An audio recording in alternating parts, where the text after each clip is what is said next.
Good afternoon. Well, actually, mine will be afternoon. It depends on who's listening, huh? Welcome to episode number 166 of Gaston's Great, a podcast highlight. See, I've already messed up, Jeannine. A podcast highlighting some of the great things happening in and around Gaston County. I'm your host, Stephen Long, and we're coming to you once again from the worldwide headquarters of GSM Services right here in downtown Gastonia.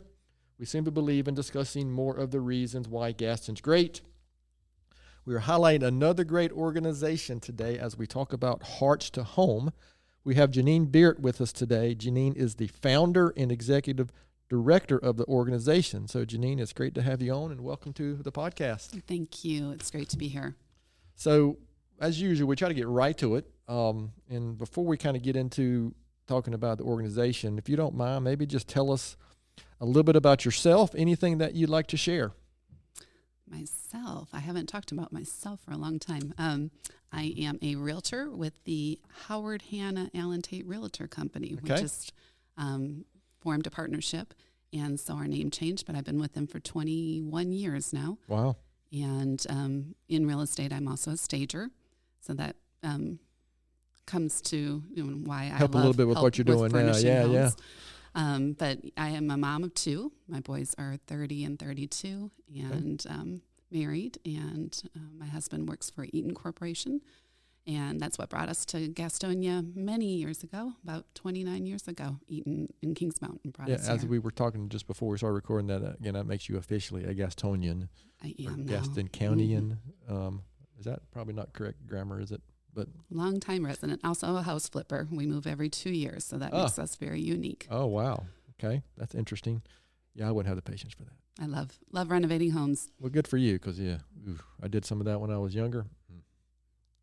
It got that out of my system, so that's not for me. So anyway, okay, I appreciate you sharing that. It's always good to get a little background about our guest. But we're here to talk about Hearts to Home. So just tell us about the organization, the mission of the organization, how you came to be, in doing this, in founding this. So that I think it's, I know just from talking a few minutes ago, I know kind of the story, but I think it's very interesting. So just share what you can about that. I will. Thank you.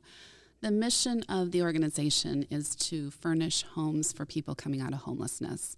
That can encompass anyone from women that were battered and abused, veterans, kids aging out of foster care, homeless off the street, people that have lost their homes. We've had a lot of furnishings for people that suffered from the hurricane. We've had people that suffered from fires.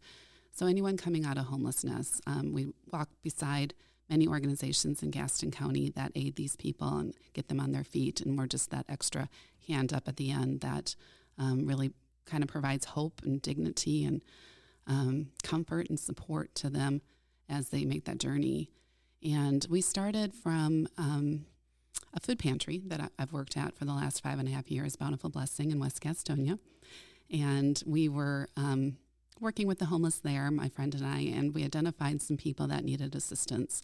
So we ourselves were able to home a couple, and when we got them to the point where they were ready to have their keys, we realized they didn't have anything for these homes, so we reached out via Facebook and to friends and just asked for some donations of furnishings, and we were fortunate that one of our friends, a builder in town, gave us two houses of staging furniture that he had. He had been homing it in a warehouse for a while, and he wanted it out of there to stop paying the rent fee on it, so we were able to use that for several homes, and as we started doing more out of Bountiful Blessing, we were doing maybe one every 2 weeks, just dropping off beds when we knew people needed things, a lot of, in the beginning, a lot of appliances.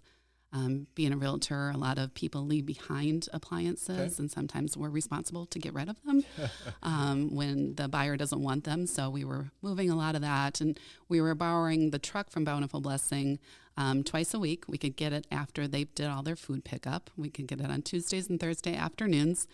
So I just hired some of the homeless men over in West Gastonia, and they would come and help me.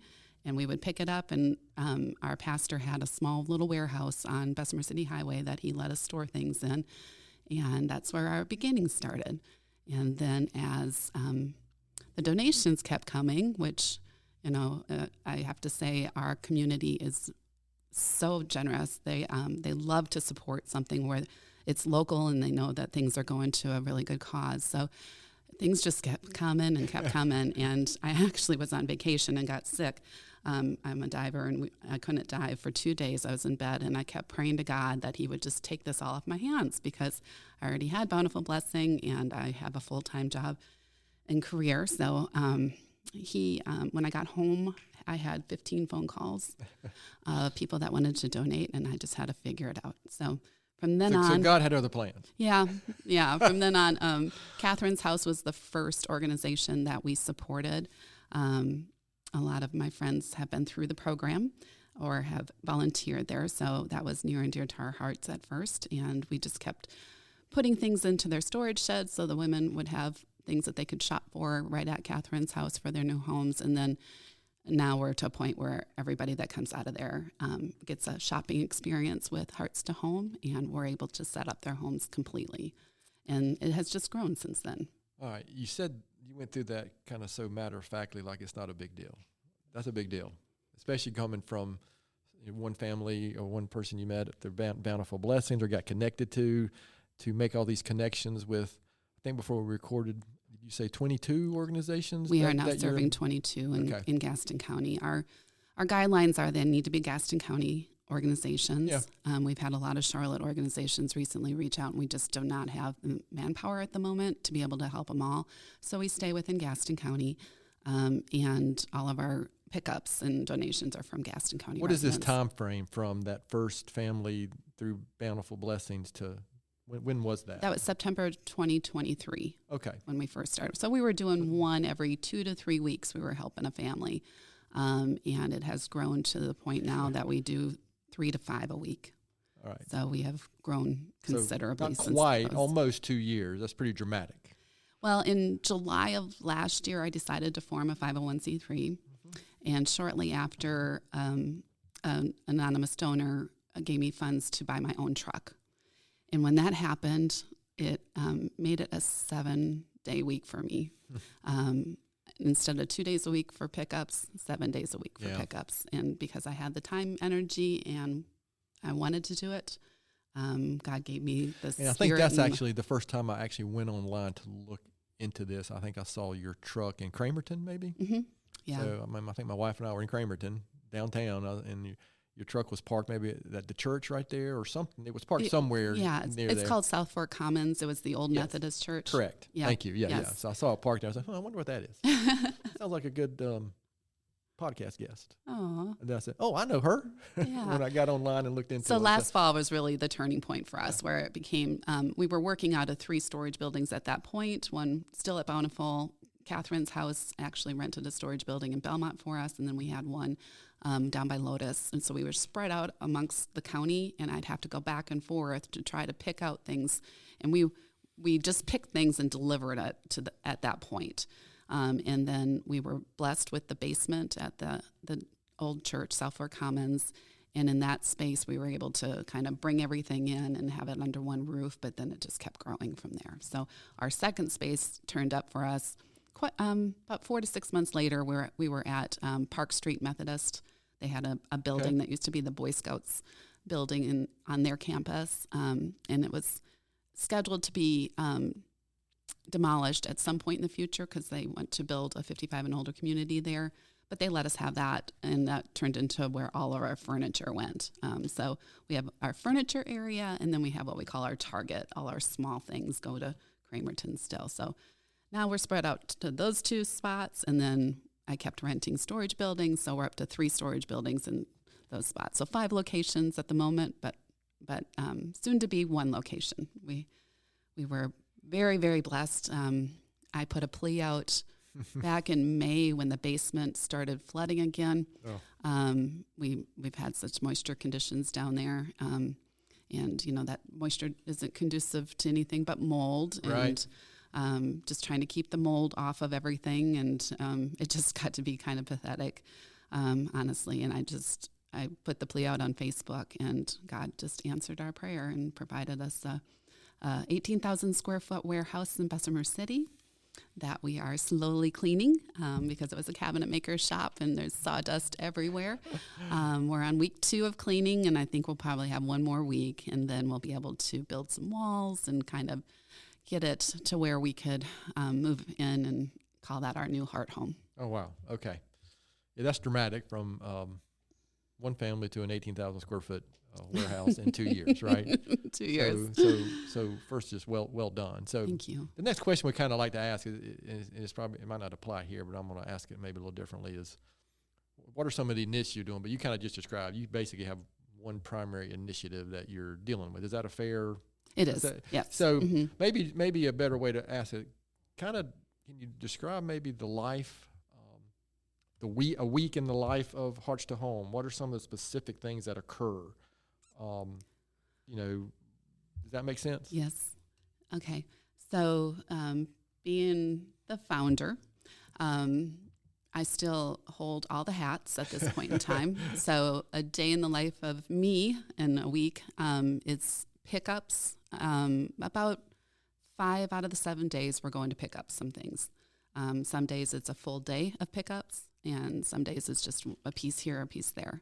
And I have a gentleman that I've homed, another homeless gentleman that has worked for me for 2 years and devoted his life to helping us.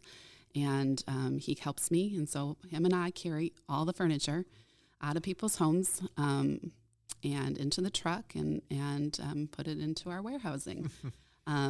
We usually have 3 to 4 people a week that we invite in for a shopping experience. So I do work with them for 2 hours, and we give them this beautiful shopping experience. It's like playing Santa Claus, just whatever you need, you can have. And we open up both of our locations for them. And after they get their shopping experience, we actually deliver right to their home, and we'll set up the beds. We'll put the furniture in place. I've been fortunate to have received the Glenn Foundation grant this year. Okay. Prior to that, most of our operations were out of my pocket, selling a house or some small private donations that had come in for support. But the Glenn Foundation grant has allowed me to hire another person. So I'm able to have a mover help us as well. Jeremy Webb with Fresh Start Movers has kindly volunteered his and his staff services to us at a much reduced rate for a nonprofit, and they come along, so I'm no longer having to carry absolutely everything. I can't afford them 24/7, but on the big moves, they're greatly appreciated, like our one yesterday. So when we, there's days that we deliver 4 to 5 dressers, 4 to 5 beds, sofas, couches, end tables, chairs, kitchen tables, chairs, the whole works.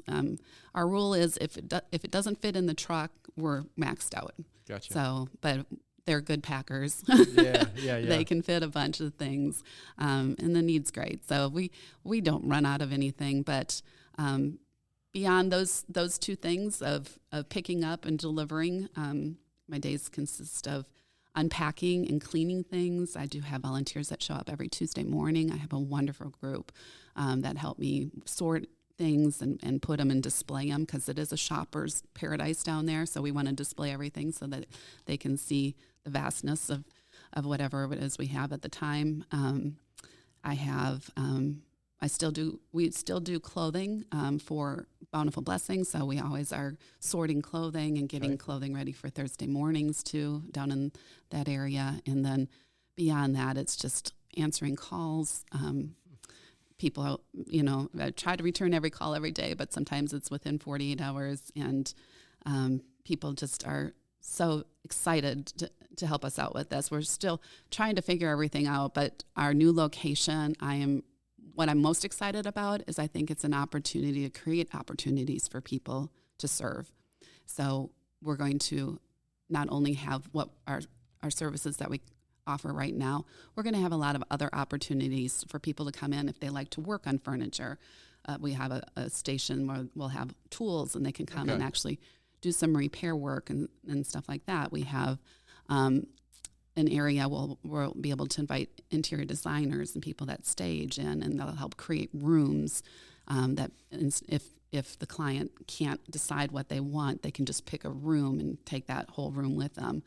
So we just want to create more and more opportunities, because I just think my parents were huge volunteers. We started we fostered over 100 kids through my house growing up. Oh my! And beyond that, they just have created this legacy that I would just want to continue. I just want people to be able to have opportunities, because a lot of people want to do good, they just don't know where to go and what to do. So it's a non-full-time, full-time job. It has, yes, and grant writing and you name it. Yeah. I have to do it all at this moment, but I do have a good support team behind me. Okay, something I know our listeners like to hear about, and 2 years in, can you think of an example or story, a success story, obviously without using any specific names, but something that you witnessed, or a family or a group or someone you were able to help? You're like, wow, this is the reason that I'm doing this. A specific example that comes to mind? Stephen, it's almost a daily thing. It's funny, when I first began, I'm a parochial school raised girl, and I hope I can talk about religion on here. Absolutely. My faith was good, but in my adult years, I got consumed with raising kids and busyness and having a career, and kind of losing some sight there. And when I first started, I wanted to name the organization Pass It On. It was a song we sang at camp as kids, and my girlfriends and I were still together, we're still best friends from 8th grade, and we went to camp, and we all wanted this organization called Pass It On. But Pass It On is used all over North Carolina, so my attorney said, you're going to have to find another name for it. But I also was a piano player growing up, so piano music and so forth is near and dear to my soul. My mom forced me to practice, but I'm glad she did, because I accompanied choirs and stuff along the way, and have a decent talent at that. But anyways, we were moving a dresser one day, and sometimes when you move things, you have to try to lighten the load a little bit. And with dressers, you can easily pull out the drawers to make it a little bit lighter. And most people totally take everything out of everything, right, when they're giving furniture away. But this particular instance, I was pulling a drawer out, and this is right in the beginning, when we got into the basement. I was pulling a drawer out, and the sheet music for Pass It On fell out. It must have been caught underneath the drawer or something, but the sheet music to that song, Pass It On, You're kidding, fell to the floor.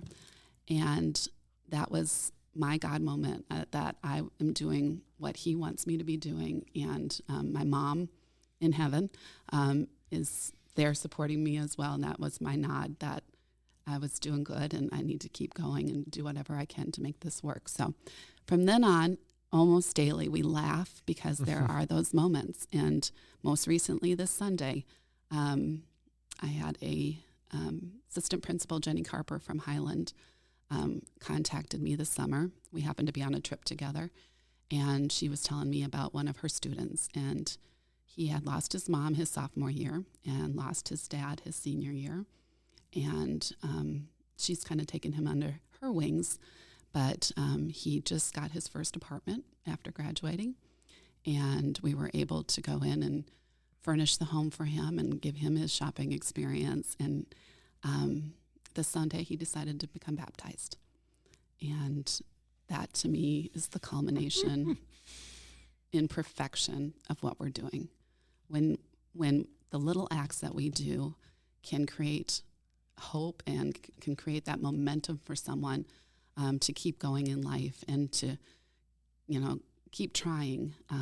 When we see that happen, it's the ultimate thank you that I could ever have, is to be able to participate and see that. I saw another lady in Food Line the other day, and she shows me her badge, and she was a victim of domestic violence, and her 2 girls were homed.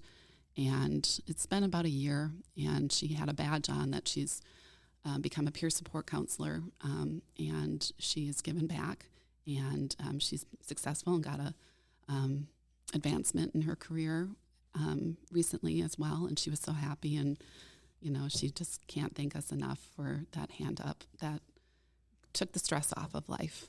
Just let her be a mom, let her be good at her job and go get her career focused instead of worrying about how are we going to buy this? How are we going to buy that? And where's the money going to come from, and so forth. So every day.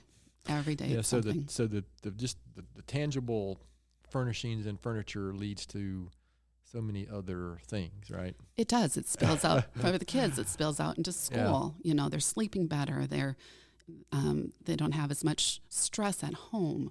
Parents going to work, they're performing better. They have time together around a table. A gentleman just joined me. He started Sleep in Heavenly Peace in town, Dave Barnhart, and he also does rice and beans every Tuesday. And he recently became my warehouse manager and probably my life manager at the moment.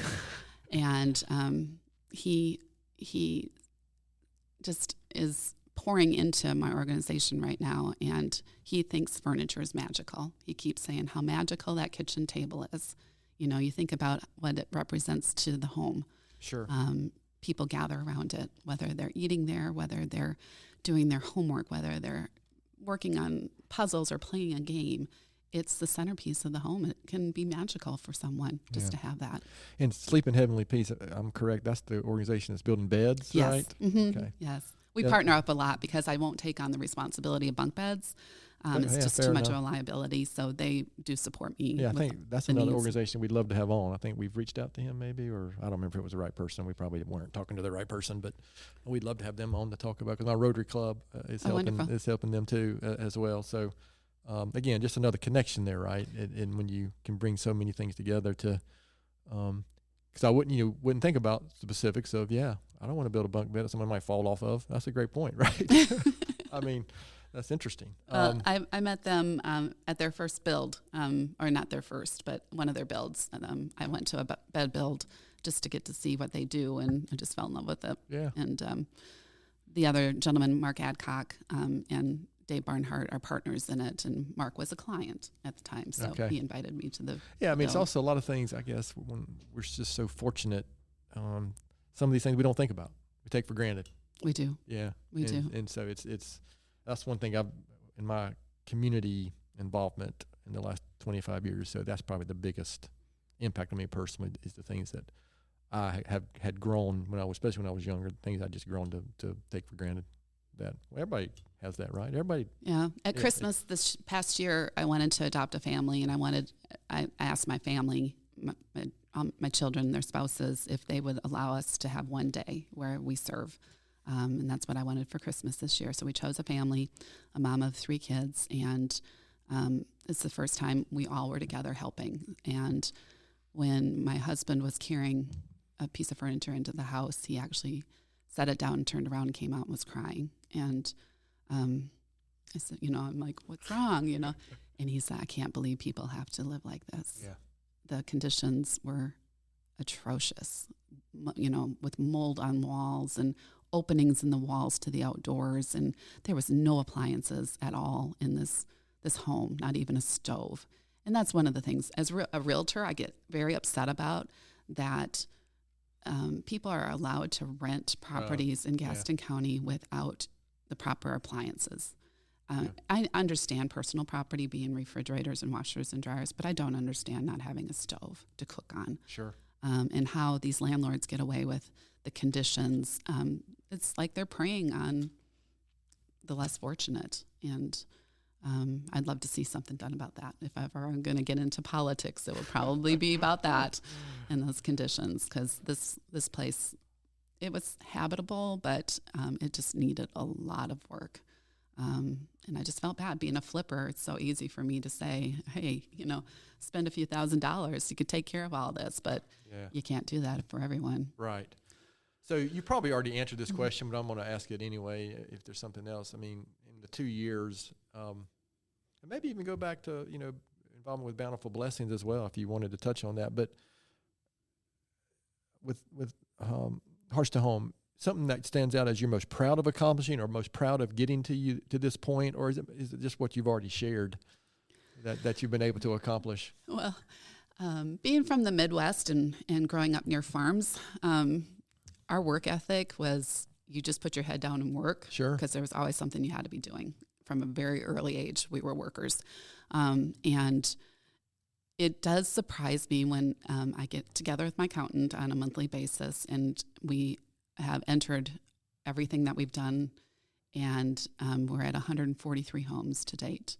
And I'm thinking to myself, when my kids were in college, I had to move them every year, and it wasn't fun. We were the only parents that showed up. It's not fun moving, and I move every 2 years, and in between my moves, I'm always moving into an apartment, and moving's not fun. But moving is fun when you're helping somebody like this. It's not a burden. It's not a burden. It's a lot of work, but it's not a burden. And then the reality is that's 143 families. That absolutely. That's impressive to me. You know, I don't like to pat myself on the back because there's a lot of things that go into this. So we couldn't do it without our donors. You know, that's a lot of furniture that's been donated to us and entrusted it to us, you know, to do the right thing with it. Some of our volunteers, once in a while, we get in some really nice things, and they say, why don't we sell this? Why don't we sell this? And I'm like, we're not selling anything. It's not what people have trusted us to do. They have trusted us to find the right person. So there are times now that we turn down things because it's not practical for our clientele. I've learned that granite-topped dressers are just impossible for a 53-year-old to be moving. Hide-a beds or sofa recliners.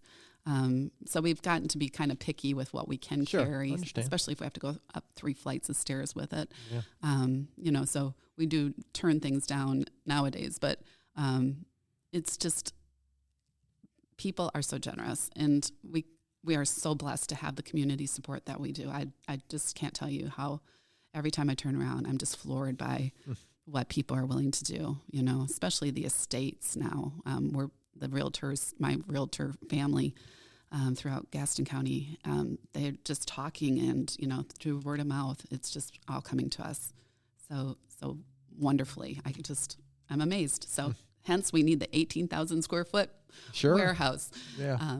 But the goal is not to accumulate anything. The goal is to get it out as fast as we get it in. Inventory turnover, as you would say in the business world, right? Yeah. I mean, yeah. So 2 years in, 18,000 square foot warehouse. So that's obviously a big step. And you may not, you know, that may be where you're at the moment. Do you look ahead at all the next 2, 3, 5 years? Or is it just, okay, let's get today done? And so, you know, what does it look like down the road? Well, the goal was to get into this one place, right? Yeah. That was the ultimate. Obviously, that's a huge step. But as we sit and talk about it, scaling it now is what we're really focusing in on. How are we going to scale this? And it's not going to forever be the Jeannine Beert show, so to speak. I want this to be a Gaston County organization. I want it to grow where we're supporting every organization that needs our support out there. I have been lucky to have mentored with both Furnish for Good and Beds for Kids in Charlotte. Wonderful organizations there as well. They've helped me at the very beginning. They've helped me create the 501c3. They've given me resources and are kind of at my beck and call if I need them. I don't want to harm our relationship and rely on them too heavily. But, you know, Beds for Kids is a multi-million-dollar organization. They don't do things the same way we do. I've chosen to keep my organization more, there's more connectivity between us and the client. We want to be there more organically for them, even as mentors. My volunteers love to take people under their wings, and so they do some follow-ups once in a while with families that have come through, and women, children, whoever it is that we've met, they'll follow up. And so we see this being a potential for growth for that part of things, mentoring as well. We hope to eventually get to a point where we're not just putting the furniture in the home. We're going to put the furniture in the home. We're going to hang the pictures. We're going to be there unpacking for them. And then we're going to follow up with them for the next year or two with hopefully some other outside family partnerings together so we can make sure that they continue to succeed and offer whatever we can at that point. So we see that happening in the future. Wow. Yeah, that's kind of exciting. I mean, it's I find in both my community involvement in our business, even family stuff, you can get caught up so much in the day-to-day stuff that all of a sudden you're like, hey, now what? And so I love that question about what's next or what now, as opposed to why me or why us. And it's refreshing to hear all this action that you're taking, right? Because that's ultimately what it takes. It takes people getting involved and actually taking action and not just talking about doing something. Well, it seems like in the let's face it, Salvation Army closed our shelter in town. And since then, there's a lot of organic people out there that are willing to do something. And we're trying to get together and collaborate more on what we can do. And I'm going on the weekends to the talks with the groups that are helping propose another shelter and stuff like that as well. And I'm seeing a lot of the same faces come, but it's a networking out there that is gaining momentum. It's not just my organization gaining momentum. They're all gaining momentum right now. And I feel like there's this fire lit under a lot of people to do more in this community.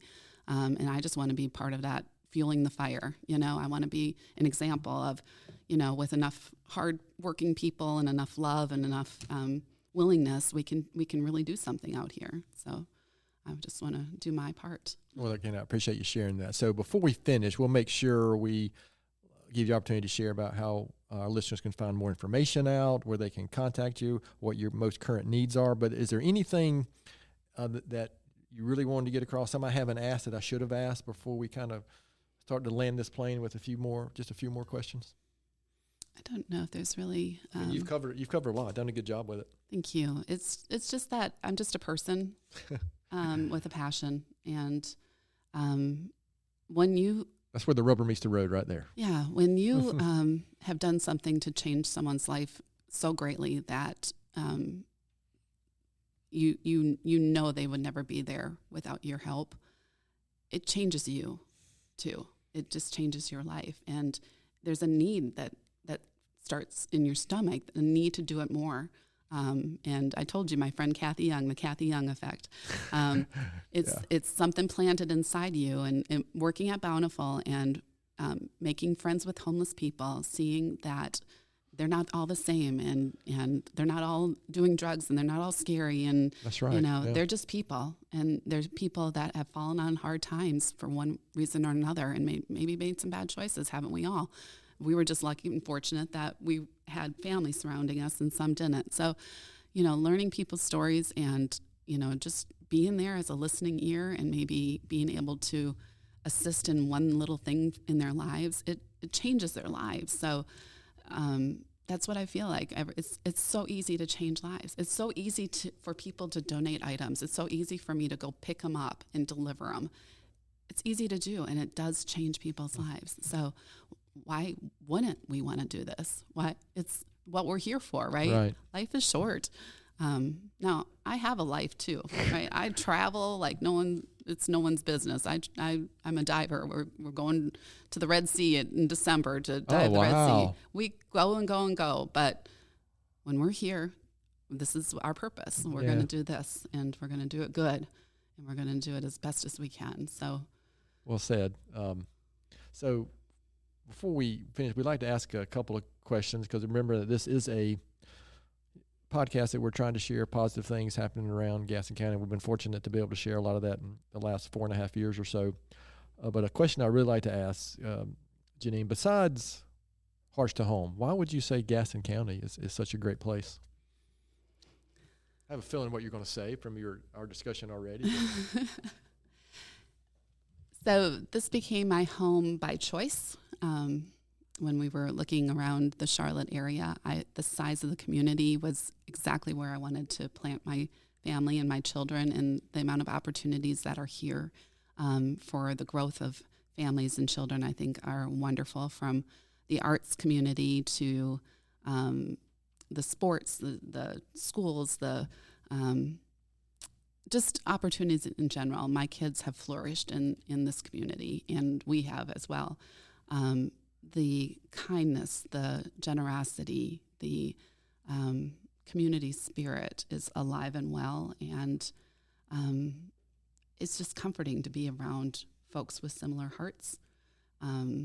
and I see that even more so now, that every hand I get to shake when we're picking up a piece of furniture, that human's amazing, their willingness to do that. So our community is absolutely amazing. The amount of not even just how they care, their caring hearts, and allowing others to see their caring hearts and to pass it on for them and to just shower their love onto others is just amazing. So yeah, to your point, one of the unintended consequences for me personally of doing this podcast for 4.5 years is the optimism that it's given me. Because, if you pay attention to external things, you would think, gosh, the world is ending. It's awful. But you know what? What I see here at our company and our community and my church family, interacting with people like you, I mean, there's reason for optimism and all the good things that are happening, and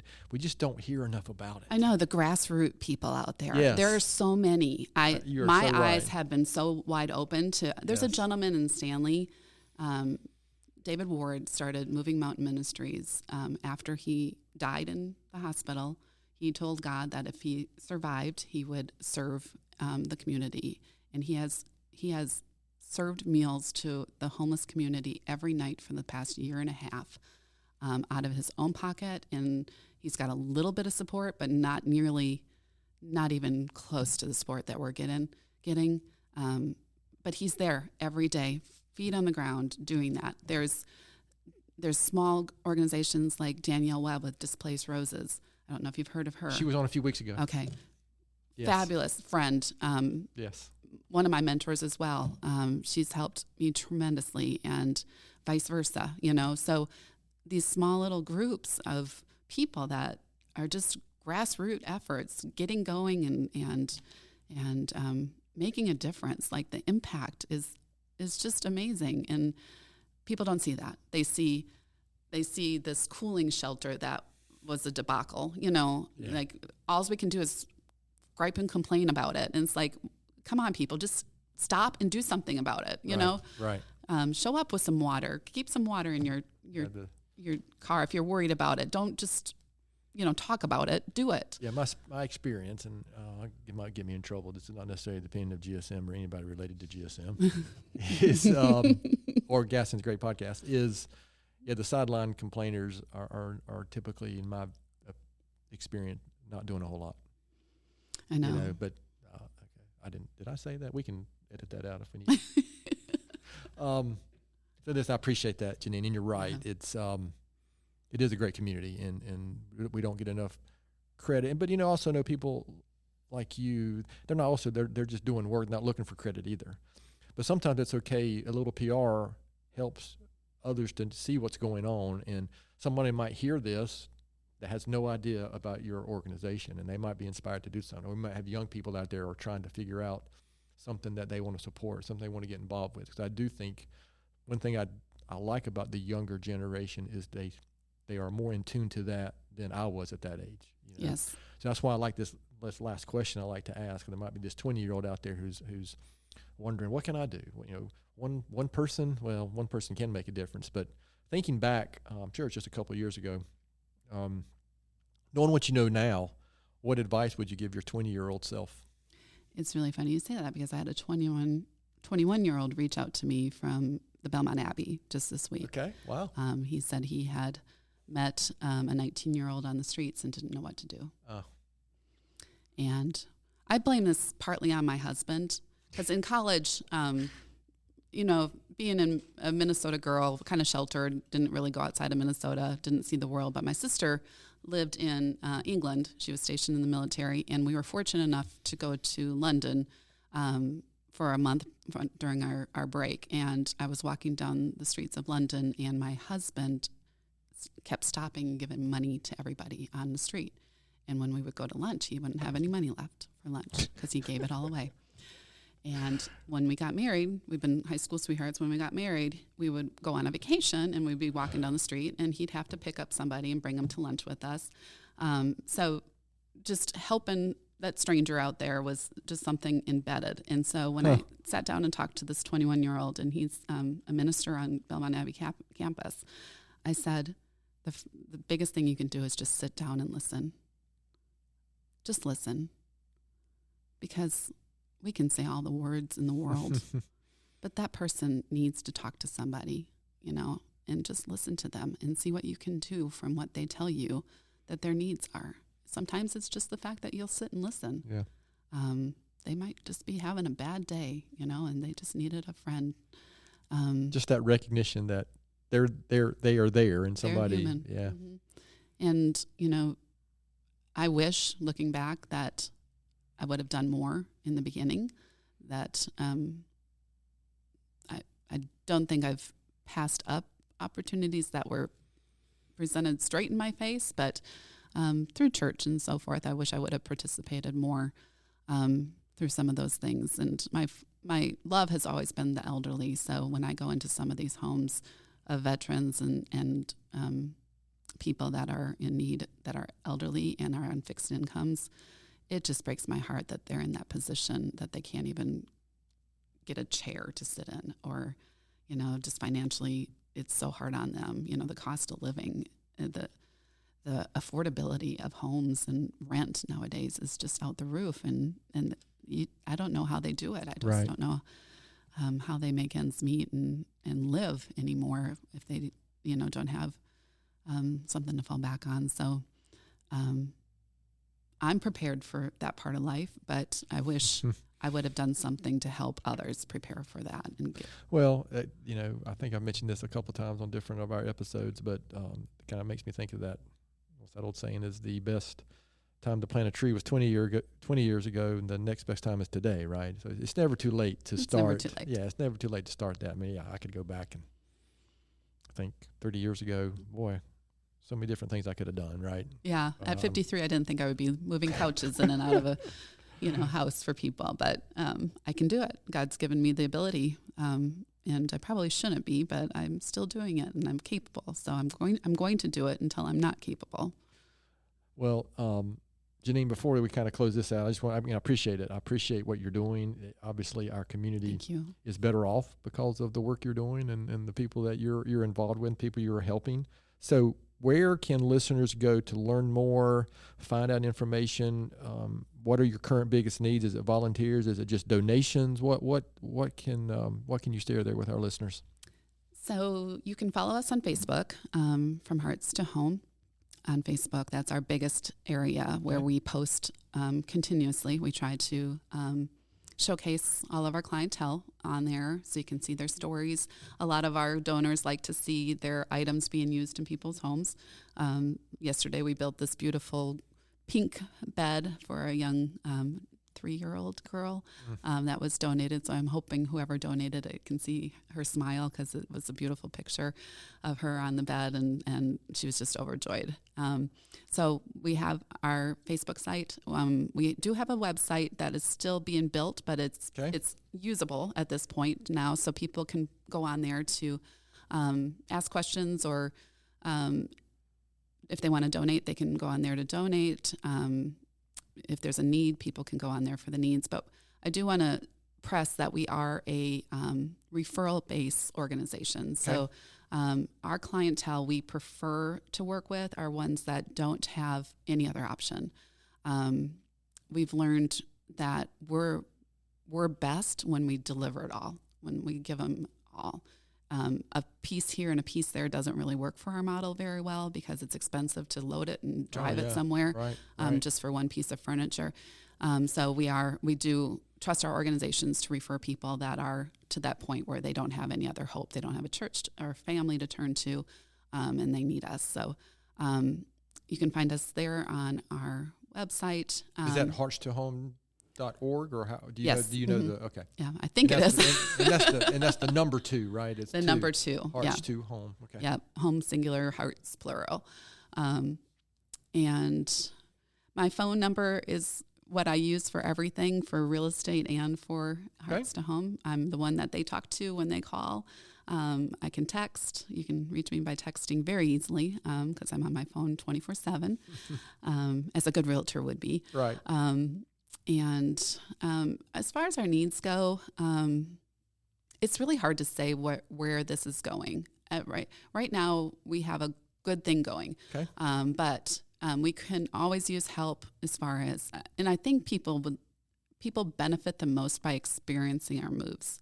They get to see firsthand how our families are, how they're doing and what we do for them. And it's just an experience that a lot of people don't get that opportunity to see in their lives. So come aboard and follow us to a move and help us unload and move a family in sometime, or because that's where that's where your heartstrings are really going to get pulled. Honestly, that's the culmination of everything right there. But we could use, we always can use donations. We're running low right now just on sofas. We don't have any TVs, so TVs would be wonderful. They come in and go out immediately. Pots and pans are another big need. But other than that, usually we have about everything. Okay. So, unfortunately, a lot of people have great sofas that we can't take. Like a big sectional yesterday was offered to me, but we can't take a big sectional. A sofa sleeper we can't take. It's too heavy. Reclining sofas, they're too heavy as well. So regular standard sofas, and believe it or not, our clientele don't like florals. So we try to stay away from anything floral, just solid colors and so forth. I hate to actually put criteria in, but that's the reality. Well, you don't want it sitting in your warehouse not getting utilized, all right? Right. And we only take things that are in good condition. Someone dropped off something at the church the other day and didn't tell me it was coming, and it was all broken, and I just had to take it straight from the church to the dump, and it cost me money, and it cost me time to do. So please just make sure the items are something you would use yourself before you think about donating them. But other than that, anything you think a person moving into their first home needs is what we need. No curio cabinets, no large dining room tables. Just think of the space as your first space that you were in. What can fit there is really what we can use the most of. Again, I appreciate that. And again, as I've already mentioned, well done. So this has been a great episode. I hope it's been worth your time. And again, we appreciate the work that you're doing here in our community, Jeannine. So I appreciate the opportunity to speak about it. Thank you so much. Absolutely. Well, you're very welcome. So we're going to close this one out today. So to our listeners out there, please continue. Thanks for listening. Please continue to spread the word if you can about the podcast. And please don't hesitate to contact us here at our email address, which is podcast@gastonsgreat.com. We're always looking for suggestions for future podcast topics and guests. You can find the podcast and subscribe at the website, gastonsgreat.com, or anywhere you listen to podcasts. And please follow us on our social media platforms. Thanks again to Jeannine for being our guest today. Gaston's Great is produced and brought to you by Rachel? You